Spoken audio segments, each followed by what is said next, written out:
So how are you guys doing? Doing all right. Yeah, it's a Good. surprisingly sunny day in Seattle. Oh, that's nice. It's actually overcast here. Like Reno is actually, it was like 90 something yesterday, and we've had like a lot of smoke from California fires and everything. Yeah. And it was like 90 yesterday, and it's like 60 something today, and I don't know. It's bizarre, but I'm not gonna complain. It's an excuse to like wear my beanie and the the thermal and all that kind of stuff. So, um, first off, thank you guys so much for being so understanding about like having to bump this and push it back and everything. I appreciate it. It's just me doing all this. So, when the, sorry. Completely understandable. No worries. Yeah. Thank you. Yeah, because when the dogs need something, I have to drop what I'm doing and take care of it. That's a very reasonable do it, because whenever the animals do need something, you gotta take care of them. There's no Right. getting around it. Exactly. And my wife is like the breadwinner in the house. So like, I gotta hurry up and get dinner made and finish up my laundry. All that kind of stuff. Like I gotta be the good house husband and all that.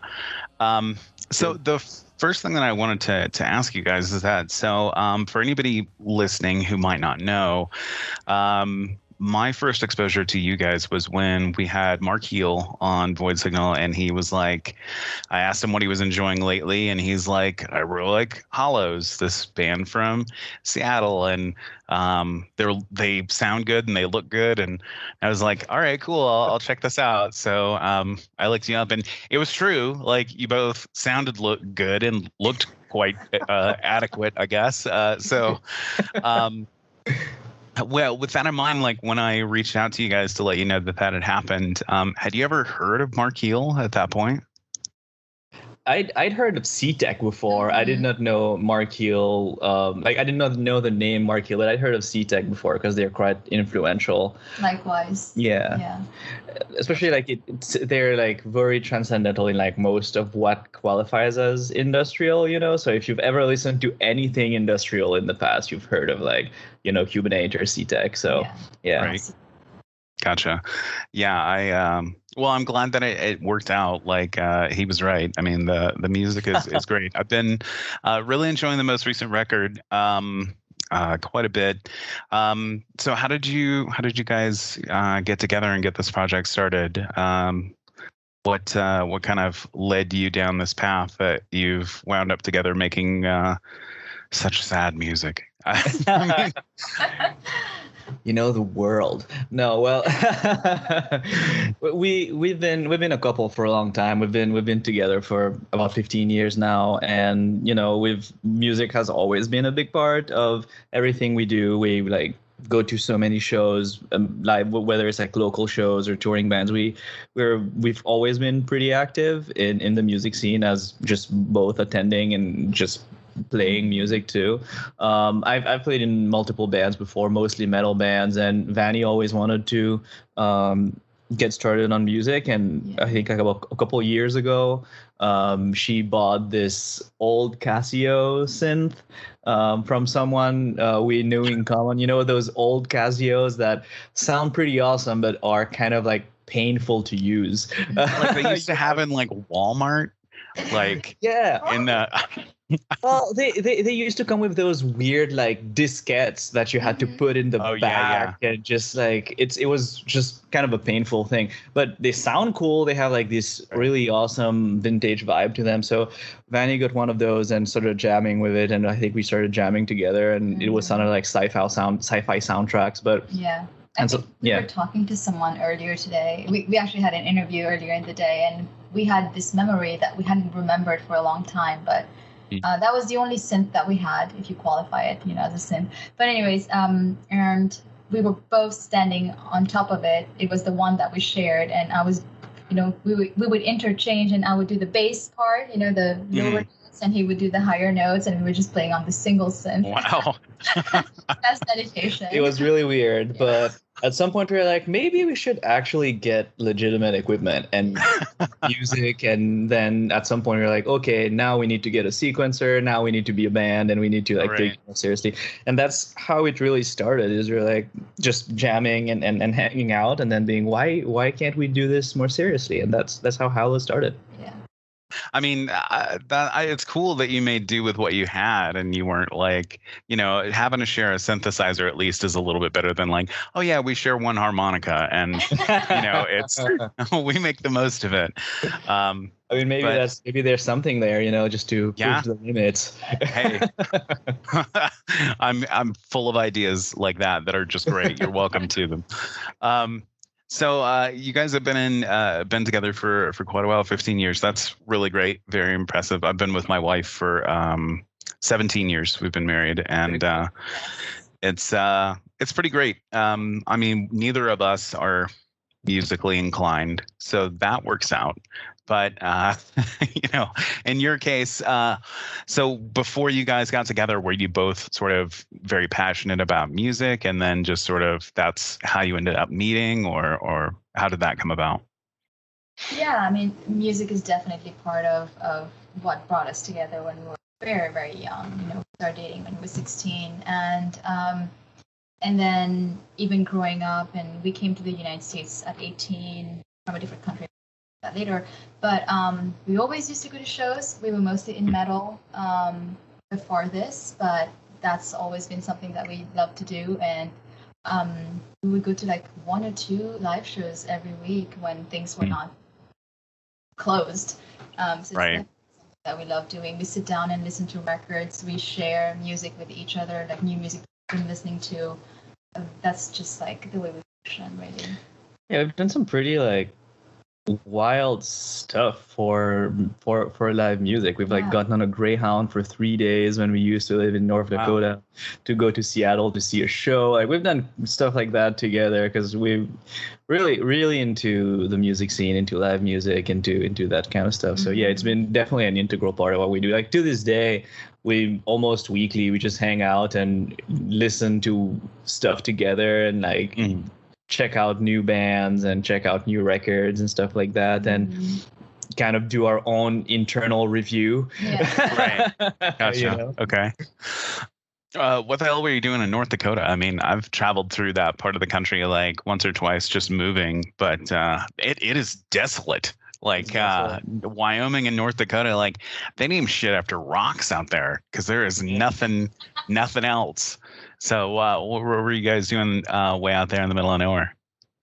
We went to college. So we went to college Gotcha. in Fargo, North Dakota, Moorhead, Minnesota. Gotcha. But so you'd be surprised, though. I think Fargo has like a pretty decent music scene. There used to be like the Fargo Noise Festival out there that would have sometimes like European noise artists would come to Fargo to play there. And there's some cool like noise rock bands and stuff like that came from Fargo, which kind of surprising, but what like you're saying, it's so desolate that I think a lot of the music out there kind of comes from that, about like this flat, frozen, tundra. Right. I mean, there's fuck all else to do, so might as well just start a band, like start banging on stuff and rocks, and all right, cool. Well, that makes sense.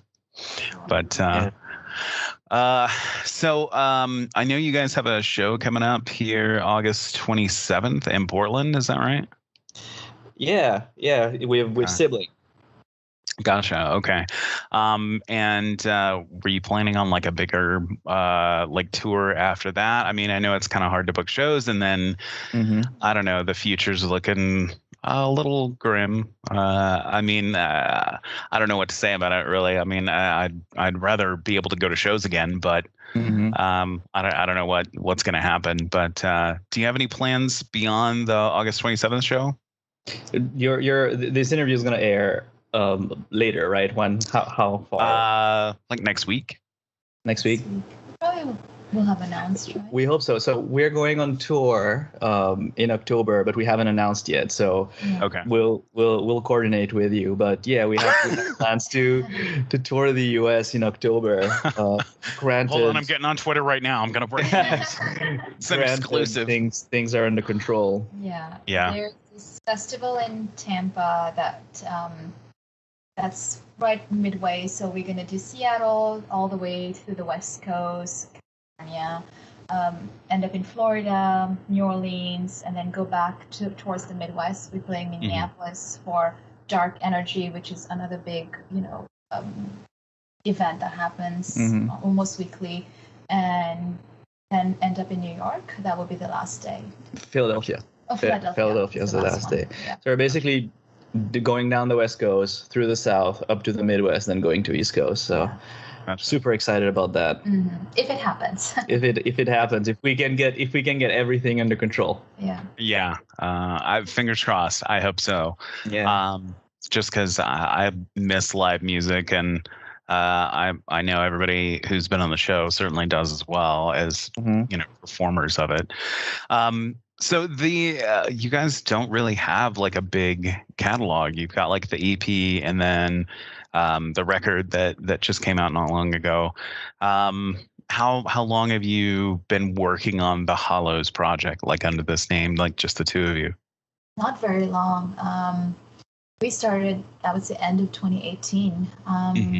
And we've had many, many big life changes. We moved from Minneapolis to Seattle, school ended, start new jobs. So like amongst all that, I would say maybe a max of like 2 years dedicated to this project. So it's very recent. Yeah, we're a fairly new band. Very new, yeah. And most of our lifetime has been in the pandemic, which kind of sucks, but yeah.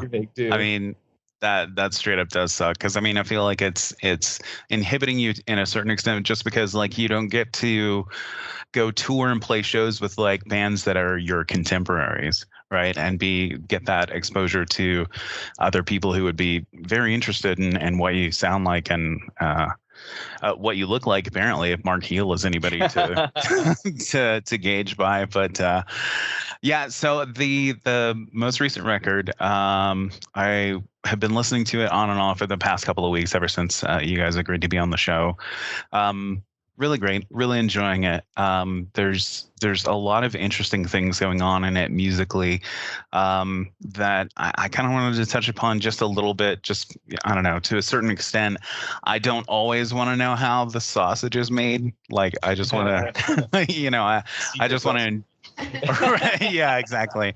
I just want to, enjoy it when it's done. I don't necessarily want to know everything that goes into it, simply because one of the things that was pointed out on your Bandcamp was that it was meant to be a little bit of almost like a looking glass on sort of that mental and emotional moment right around the pandemic. And you guys are in Seattle, where there's a lot of civil unrest, and up in the Portland area and around in there. And your description on Bandcamp did mention being personally impacted by it to an extent. And I'm not looking to, open some giant can of worms to start a huge conversation about something, but just with that in mind, how it affected you both. How do you feel now that the album is sort of starting to catch on, get you a little bit more attention? Do you feel like what it represents, or the time frame that it represents, is, I don't know, just, it's kind of a difficult thing to kind of grapple with, right? Like, this album comes out and, it seems very personal when I listen to it. So how does it feel to just kind of have that out there, something so emotional and vulnerable, it seems? And you dropped the hard question on me. I think, I think you're right. It's very personal, very emotional. But at least in my opinion, this is what I look for in music, is to like experiences and stories and how and how people are living through things, and it's, to me, that's really important, because what else is there in art if it's not going to make you experience something? You know what I mean? And that's kind of what we try to do whenever we write music, is we are always thinking about what are we trying to convey here? What do we want the listener to feel? And this record is definitely that. You can tell that it's sliced into multiple parts based on how we were when we were writing it. Mm-hmm. The first part we started writing more or less right after our first EP, Subtle, came out. And that one is some of those songs like Nothing and Her Thirst are a little bit more straight up post-punk and fits more into the genre. But then we moved to Seattle and we're living right in the middle of where all of this social unrest is happening. There's like police officers in military gear outside of our door checking our IDs so we can come in and out of our apartment. So we're basically like carrying instruments to our studios to go write music, and it's kind of like you're going through the border and you have to prove that you can be there, like you have the right to exist in that location at that moment. You have to prove it to this person who is heavily, has huge guns. So Right. it's impossible to not write music where you're kind of like, I hate this. Mm-hmm. Right. Fuck you. I want you to get out of here. Right. So like this is a lot of the second big chunk of the album was this, but the third chunk is when things calm down a little bit. We moved. We're in a different place. It becomes a little bit lighter. Mm-hmm. So yeah, would you agree with that? Yeah, I think some songs were written during that time, and they are a bit heavier and more angst and rebellion in the lyrics and how we approached it. Some anger and rage almost. Some of the songs we wrote in the comfort of our house here. Downstairs we have a studio. It's nicely lit. It's cozy, and we would sit on the couch and with our synth on our laps. It was a different experience writing in that setting. And we wrote songs like The Lost Wonder. I don't know if you've listened to that one, but it's never heard of it. No, yeah, it's fantastic. I've been loving the entire album. Okay. Go on though. It's very poppy, very chill, and it's just a different mood when we wrote that song, and you can tell that. I think we're very affected by our environment, where we live. Anywhere we live, we really invest ourselves in the community, and we try to be engaged. And I think that really kind of shows in this album, like where we were at different points. But I would also add that while it's very personal. In terms of our experiences, I feel like we collectively kind of felt that angst last year. We were not alone in those feelings. Even people who are not in Seattle or in Minneapolis, where most of the action was happening, like it was felt everywhere. And beyond the unrest, and the civil unrest, it's also like our generation, like the millennials, millennials. Gen X's or whoever it was there. Like, I think there's a lot happening with our generation that we also touched on here. Yeah. I think it's just this past year has just been kind of a general kind of terrible period for all of us, and the frustration and isolation that we all felt really contributed to the mood in this album. I would say that I think it's a happier record than Subtle, right? I feel Subtle is somewhat darker and sadder of a record than this one. Well, this one's a little bit more aggressive, at least in how I view it, Yeah, and it seems like this record definitely has like some more tender moments, like the song that you pointed out. So that does kind of make sense. Yeah, it certainly has been a bit of an experience, to say the least, going through all of this. And when you say, when you were talking about like, having to encounter like a guard or not a guard, but I mean, it certainly feels that way, right? Like a cop with like guns, like that's not like a euphemism for his arms, like actual, like assault rifles. And I mean, that's such a thing.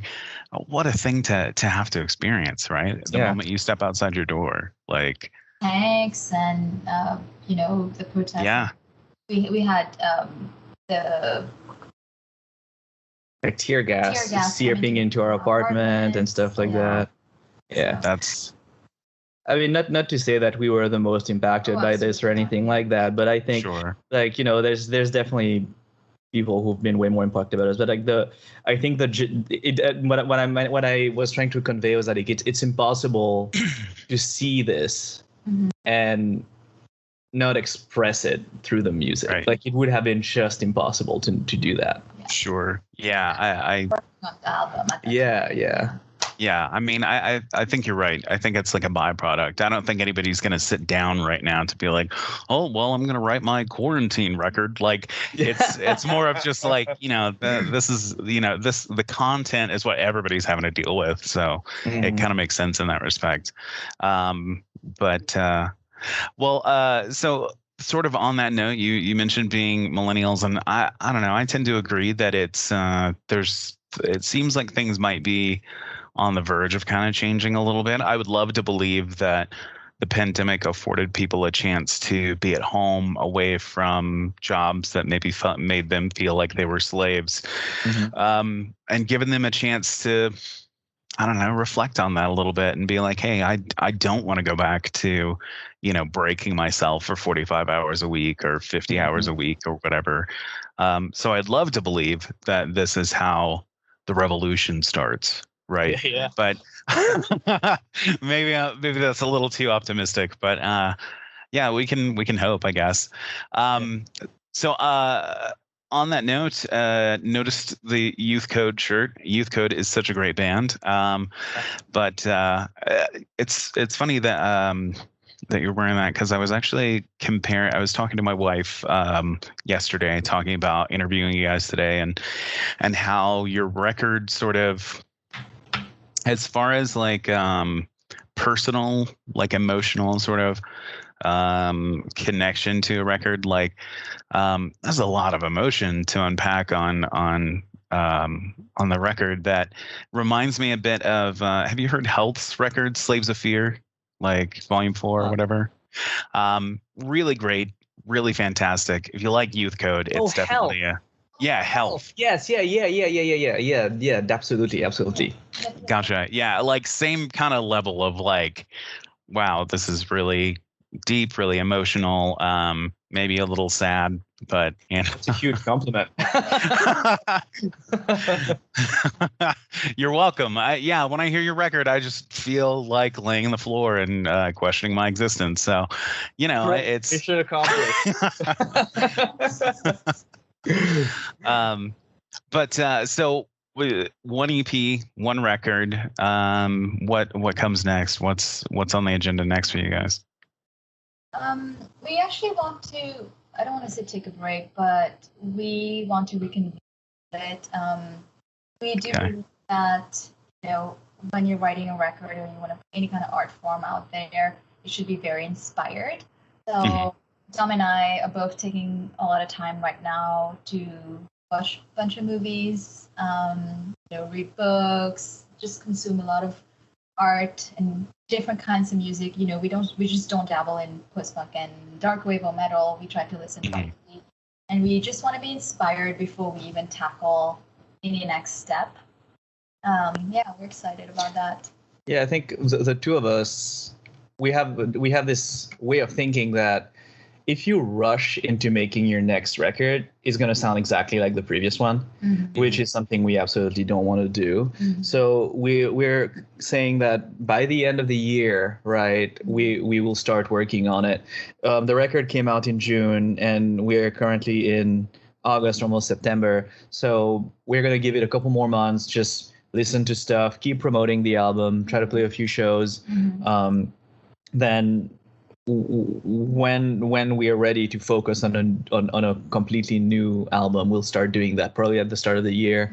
But sorry, at the end of the year is what I meant. But we want to be meticulous about it. We don't want to rush into it just because we have to do another album. Yeah, we don't want to make another Subtle or another All That Is True.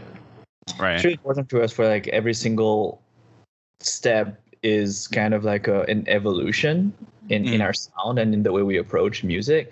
So we want to take our time and figure that out. And we have a lot of ideas. I always joke that Vanee has enough riffs and ideas for maybe like 5 albums, but we wanna let them marinate and think about, you know, where we're heading, listening to a bunch of different stuff. There's so much good music coming out this year. It's insane. So we want to listen to all of it, digest it, and then start working on new stuff when we're ready.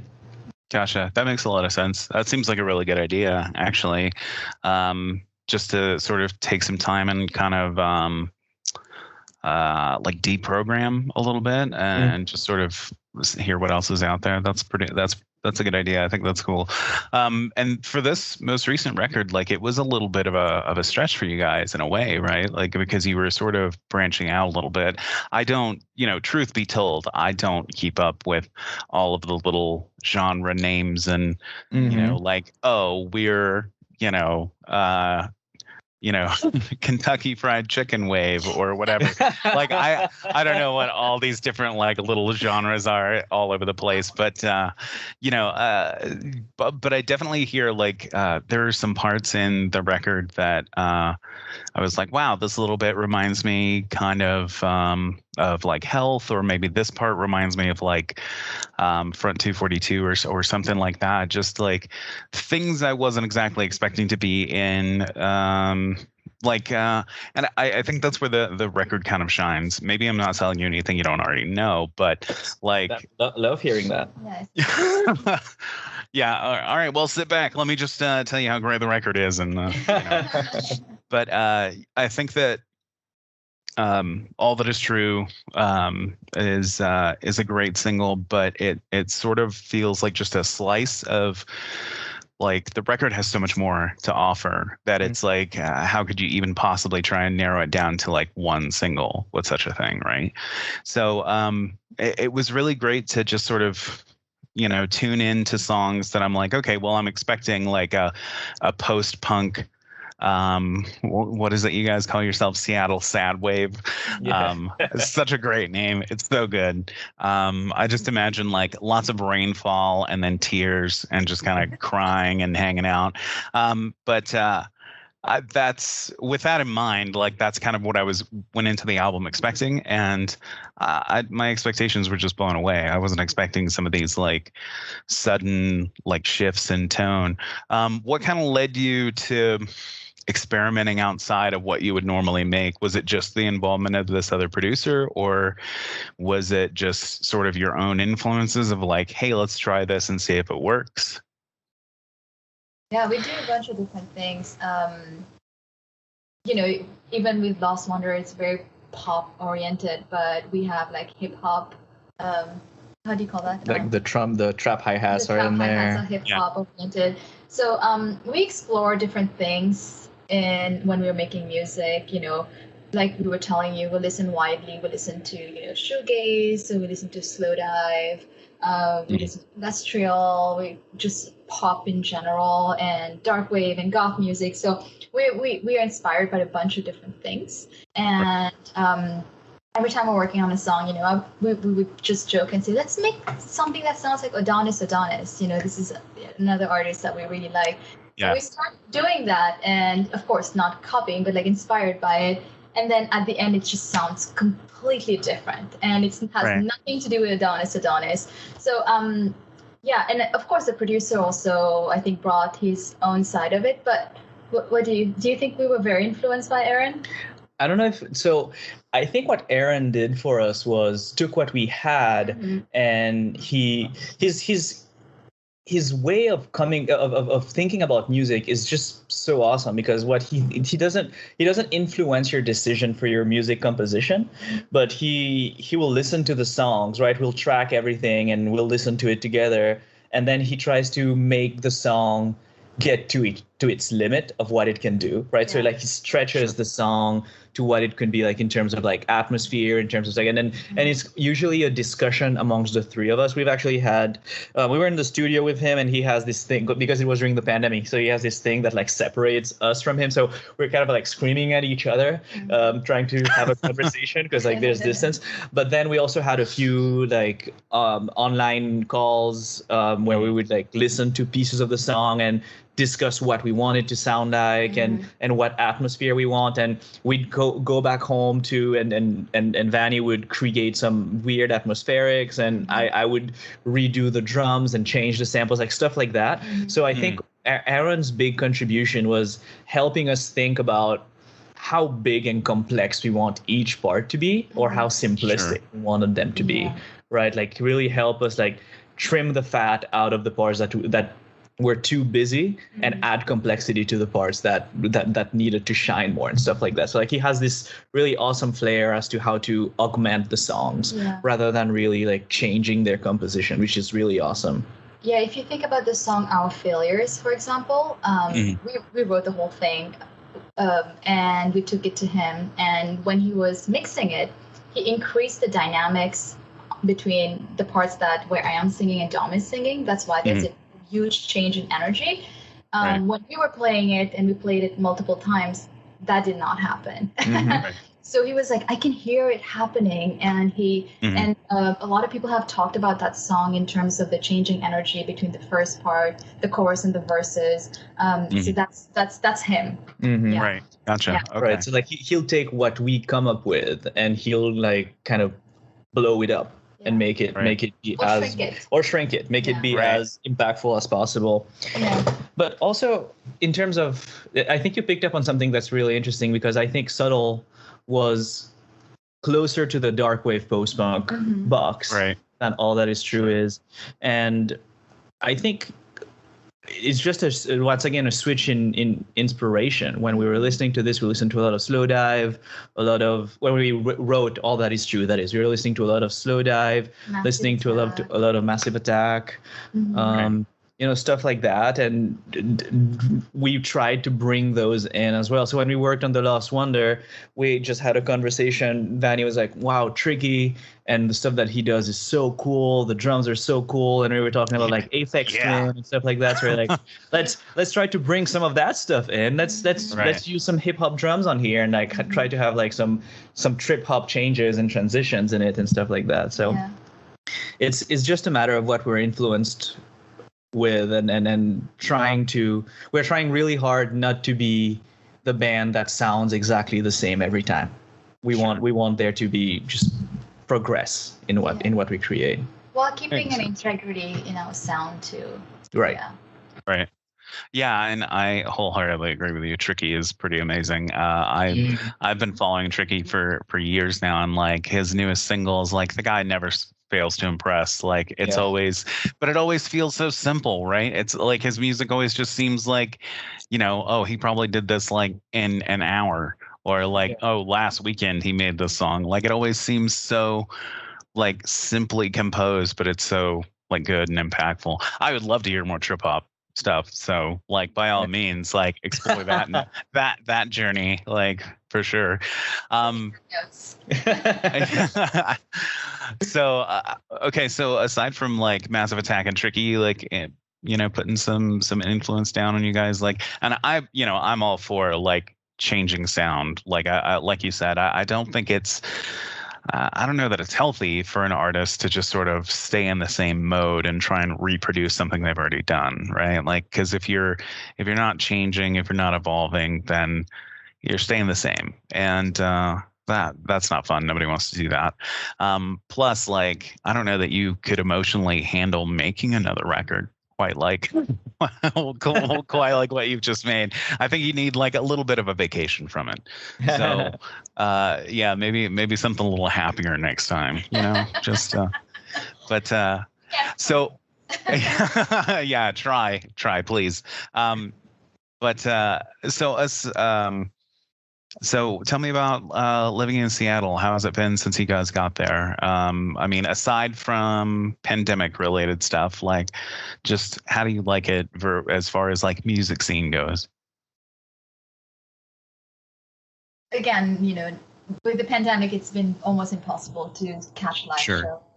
We've been playing a lot of live streams, which has been very nice. We've met, artists all over the world doing the live stream. But Seattle is a great place. It's especially the weather is very inspiring to write the kind of music that That trademark Seattle Sadwave. I hear it's amazing. Yeah, it's great for your skin and everything. No, just Just have to pop a bunch of vitamin D's every day. Yeah, Oregon's kind of the same way. My wife and I went to Oregon like for our honeymoon, and we were thinking about moving up there to Corvallis, and we're like looking around and like everybody looked, it was like really foggy the whole time we were there and kind of rainy, and everybody looked really miserable. And I'm like, I don't think these people see the sun here. Like, like they just look like not happy with their lives, with where they're going or where they are. Like, it was a very strange place to kind of travel through. But I don't know. I do love the West Coast. I could never be without it. So not ever again anyway. Like, you guys were in Fargo, North Dakota. So, I mean, was there a bit of a culture shock moving to the West Coast, or do you find it easier to be on the West Coast, or? Well, after Fargo, we lived in Minneapolis for almost 8 years, and then we transitioned to Seattle. Minneapolis and Seattle are actually very close. I don't know. People surprisingly very close in culture and the way people function and are. And we found a nice little niche here. There are some great local bands. If we want to, if you hear the name, South Prophet Prison is a great band that we look forward to playing with. Nox Novacula is a death rock band out here. We've created a cool community over the last year, I think. Yeah, it's been surprisingly easy to find, similar-minded people and similar-minded bands out here. Though, unfortunately, because of the pandemic, we haven't been able to play a lot of shows locally. Sure. But it's just like knowing these people. Everyone's been just really welcoming. I think Seattle just loves bands, like no matter what you do. And Minneapolis was the same too. Minneapolis was basically the same. Minneapolis just there's always a show in Minneapolis. Right. Almost there was a point in Minneapolis where there was a show almost every night, whether it was in a punk house or in a bar or something like that. There was almost always a show. So yeah, I think both cities have a fairly similar vibe in terms of how they view their art and how serious they take it and how good they are to their artists. Yeah, so I think not much of a culture shock there. Okay. Moving from Fargo to Minneapolis, that's a completely different idea. We have a couple of friends here in town that are from Minnesota, and really progressive people, big music lovers, just sort of big fans of like art in general. So yeah, that makes sense, and makes it easy to get along with people like that who have an appreciation for art and maybe things that are not on the worn path. So yeah. Another thing that I kind of wanted to ask you guys about is so you've been together for 15 years now, and now you're in a band. So like what kind of a legacy do you see Hallows leaving? It's a big question. Take your time, but I mean, like, what I guess the bigger question is like, what as a union, as a project that you're both putting your creative energy into, what do you want to see it become? That's hard. I don't know if you have an answer to that. I don't know if I have an answer to that. At the end of the day, really, what I want this project to be is it's kind of what you've been describing, right? I want it to be like an emotional journey, right? Every single time we write a song, we always ask this question: what do we want the listener to experience? What do we want them to feel here? That's why the songs have so many changes in them, so many switches, and the ideas are all super simple and straightforward. But we try to like trick your mind, kind of like watching a good movie or something like that, right? Where you expect something to happen and then the complete opposite happen. Like, this is what we try to do, and at the end of the day, if one person listens to a record and feels that way, I think that's a legacy enough for me, because that's what I'm setting out to do, is to take the listener on a journey that they might not necessarily expect and get them somewhere that is emotional and real. Mm-hmm. Okay. I don't know if that's flowery language to just say like, No, that's a great answer. I just love want it. to be I cool. want to be remembered as the cool dude. I just want to be remembered as like so rad. Like Yeah. that's all I want. Yeah. No, that's a really good answer, and I'm guilty of using flowery language like way too much. That was my number one complaint from professors in school, was like, it doesn't have to be a paragraph. Yes, it does. It context in it, like it. Yeah, so flowery language is a good thing, but that is a good answer. Do you have a similar answer, or? Yeah, I mean, I definitely agree with you, but like personally, I would also like us as a band to keep pushing kind of like the boundaries of what we can do. Mhm. I appreciate the community that's darkwave and post punk and goth, but I also want our music to kind of listen a bit broadly to anyone. Anyone can Sure. listen. Anyone can appreciate this. So I think one legacy that I would like is to really branch out and get the music out there for people who might not conventionally listen. Sad. Everyone who listens to it says it's sad, but I think like more people need to listen to like sad music like that. Mhm. No, I absolutely agree, and I will jokingly tell you that sad all day. But, I think some of my favorite records of the last 20, 30 years are all like very emotional records. So I definitely think that there's a lot to be said, and I agree. Like I think listening to like sad music like helps you like kind of process those feelings and like those emotions, like because you don't really, not everybody can afford therapy, or not everybody can afford, or not everybody has friends to to talk to and like share those experiences. So I think that's where music really really shines. And I would know, because I know Clint Carney, and he writes like the most depressing lyrics I've encountered, maybe in the whole music industry. But yeah, I agree. I think that's a really good reason. And I think that's a great legacy to shoot for both of you. And I certainly hope that you are able to do it. And I will help make that happen in any way that I can. So that's why I'm Cheers. very, very honored to be able to chat with you guys today, and I appreciate your time. So a couple of things I will ask you about that are not music related before we wrap up here. Because there's only so much we can say about your music. It's good. People should listen to it, and if you don't, well, they're missing out. So, but with that in mind, so you guys are gonna reconvene, read some books, watch some movies. Do you have anything like already in mind, already planned out that you're just like looking forward to kind of diving into, or what does that look like? Music-wise, going back to music, but not ours. I've been listening to a lot of Dean Blunt. I highly recommend it to anyone who hasn't listened to albums. Black metal too has nothing to do with black metal.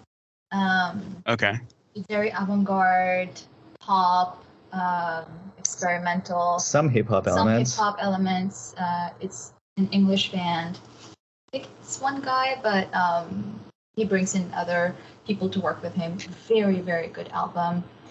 Dom and I have been listening to like Emika, so a lot of music that's not conventionally goth or post-punk. Mhm. Also listening to, of course, their usual post-punk and dark wave.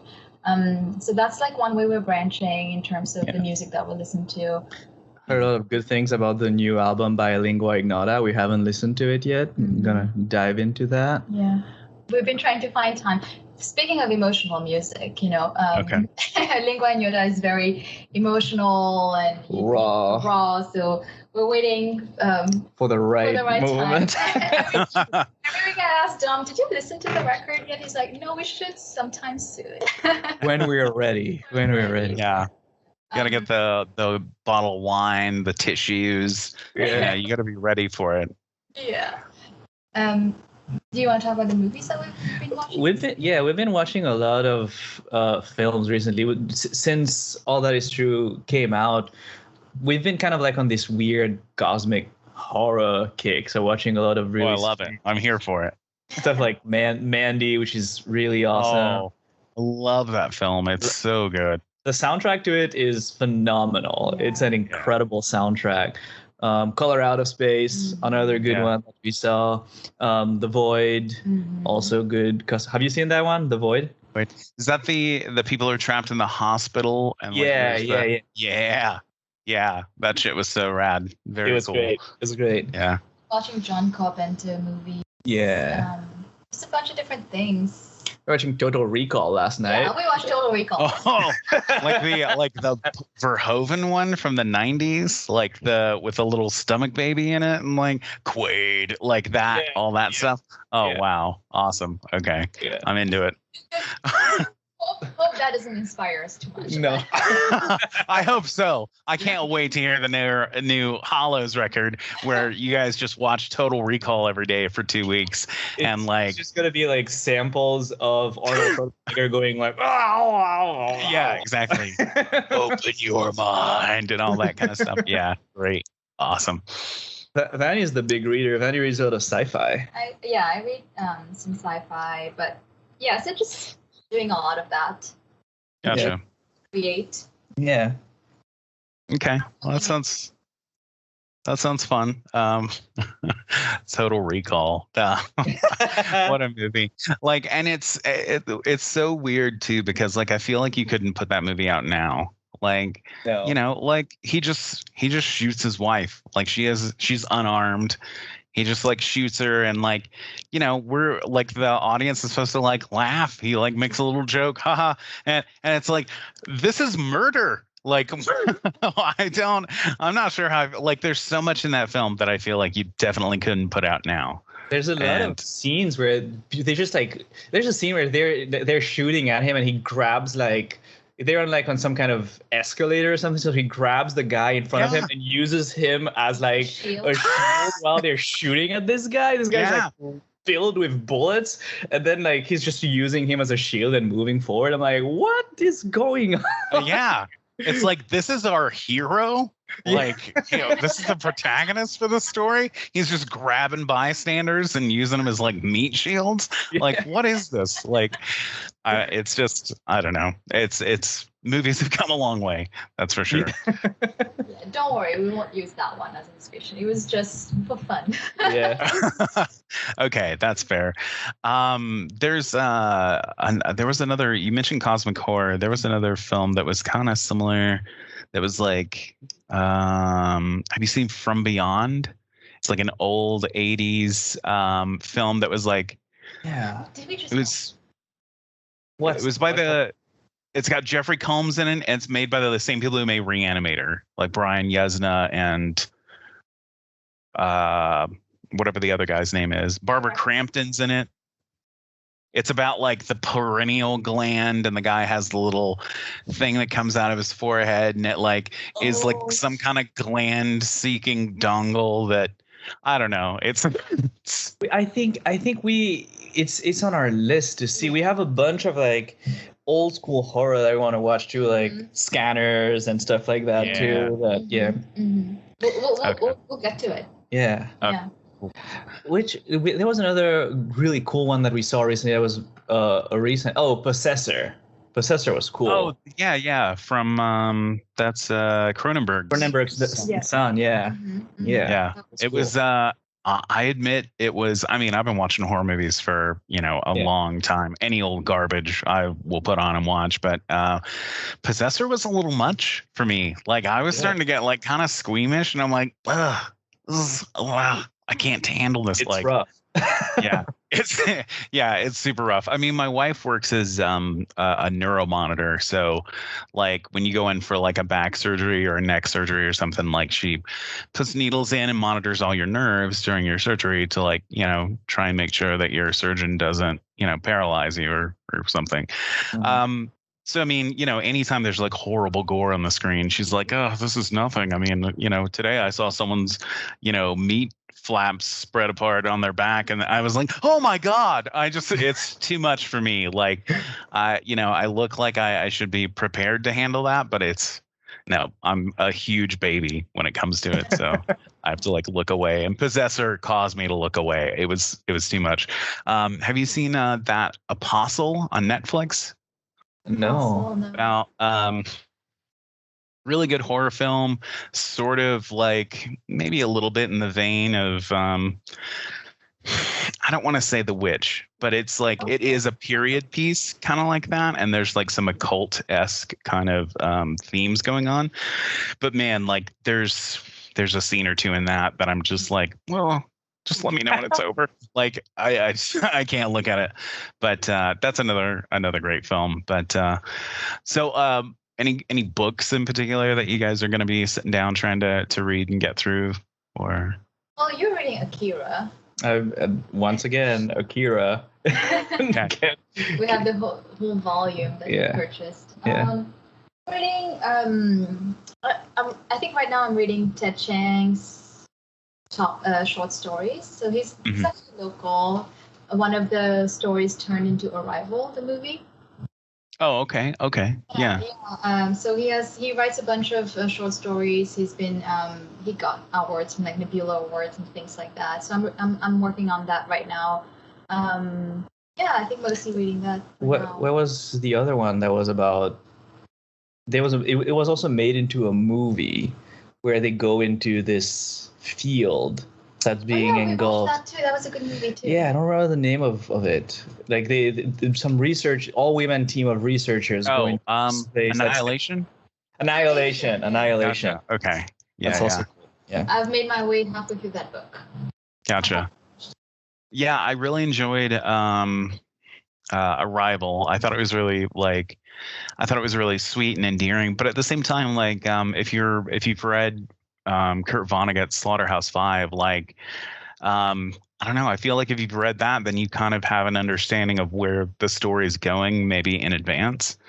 Just because I feel like the aliens and Arrival are not so different from Vonnegut's like Tralfamadorians in a way, like experiencing time in like a linear fashion. And so I don't know, I mean, maybe that's just me being pretentious about Kurt Vonnegut. I don't. That's possible. People are obsessed with Kurt Vonnegut, so I don't think it's out of the ordinary. I mean, I'm guilty of that. I've got my wife bought me a first edition Slaughterhouse-Five that's like leather bound and signed by Vonnegut, so it's like my prized possession. So that's amazing.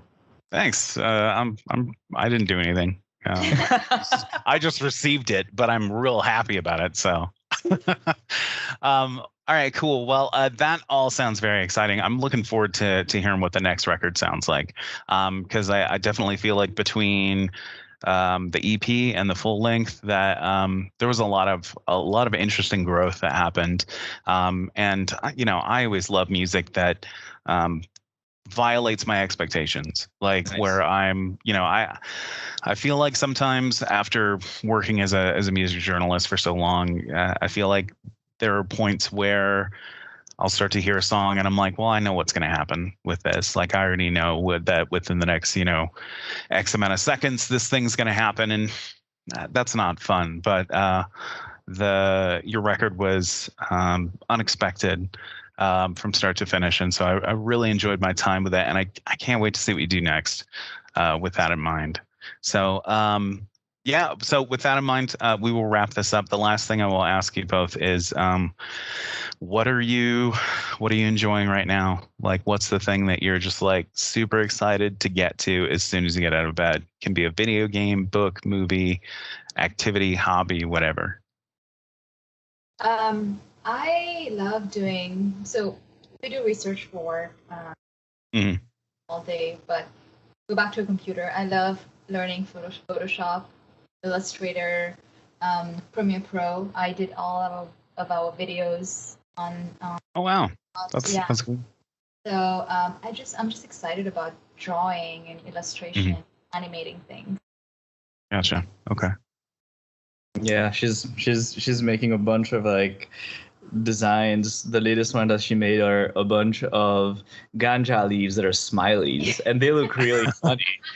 Like, believe it or not, we're pretty goofy people. Though, like you're saying, our music makes you lie on the floor and hope for death. We're pretty like, you know, we do pretty cheerful stuff, but and those like ganja leaves look very cute. Yeah, kawaii. Kawaii ganja.